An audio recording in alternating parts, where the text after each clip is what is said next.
అమ్మా, నిన్ను తల్లిగా భావన చేసి ప్రతి ఏటా ఇన్ని లక్షల మంది ఇన్ని వేలు లక్షల కొబ్బరికాయలు కొట్టి నీకు కావలసినవన్నీ ప్రత్యక్షంగా పరోక్షంగా అన్నీ నీకు సమర్పించి ఎంతో ఘనంగా ఈ యొక్క జాతరని నువ్వు మా తల్లివని అన్ని కులాల వాళ్ళు, జాతుల వాళ్ళు, మతాల వాళ్ళు ఎంతో తృప్తిగా చేస్తూ ఉంటే ప్రతి సంవత్సరం నువ్వు ఏదో ఒక కొత్త కొట్టి బిడ్డలు ఎందుకు తల్లి బాధిస్తావు?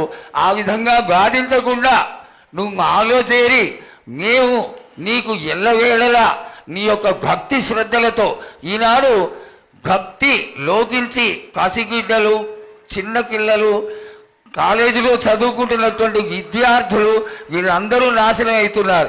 వీళ్ళందరినీ నువ్వు చల్లటి చూపుతో చూసి వాళ్ళందరినీ ఆశీర్వదిస్తావని, ఆశీర్వదించడానికి ఏం పూజలు చేయాలో చెక్కు తల్లి, వాటిని తప్పకుండా చేసుకుంటావు. నా బిడ్డలనందరినీ నేను కడుపులో పెట్టి నేను కాపాడుకుంటున్నాను బాలక్క.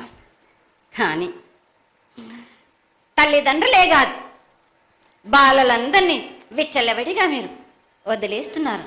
అయినా కానీ నేను మాత్రం కడుపులో పెట్టుకొని కాపాడుకుంటూ వస్తున్నాను. కానీ ఏటేటుగా నాకు బండి గిరంత కాకున్నా కానీ గోరుమంతమంత కానీ నాకు మాత్రం ఇయ్యరా బాలక్క. ఇంతవరకు నేను చుక్కలన్నీ నేను రాసుల కొద్ది నేను రప్పించుకుంటున్నానే గాని గోరు మందమంతా కూడా నాకు చెందదా బాలక్క. అమ్మా, ఎంత చుక్కలొచ్చినా గాని మీరు అరగించినా గాని నా కడుపులో పెట్టుకొని నేను కాపాడుతున్నా. నా పూజలన్నీ నాకు సక్రమంగా జరిపించాలి. బండగిరంతా నేను కోరుకుంటున్నాను గాని అయినా మీరు నా బాలులే అని నేను గోరు మందమంతే కదరా బాలక. నాకు రక్తం చూపించమనిగా నాలుగు కాల పెద్ద జీవం కాకున్నా గాని చిన్నది మాత్రమైనా చూపించలేరా బాలక. ఏడు నేను ప్రతి ఏడుకి ఏటికేటికి నేను నా కొల్లారికి నేను చుక్కలు రప్పించుకుంటూనే ఉన్నా. నేను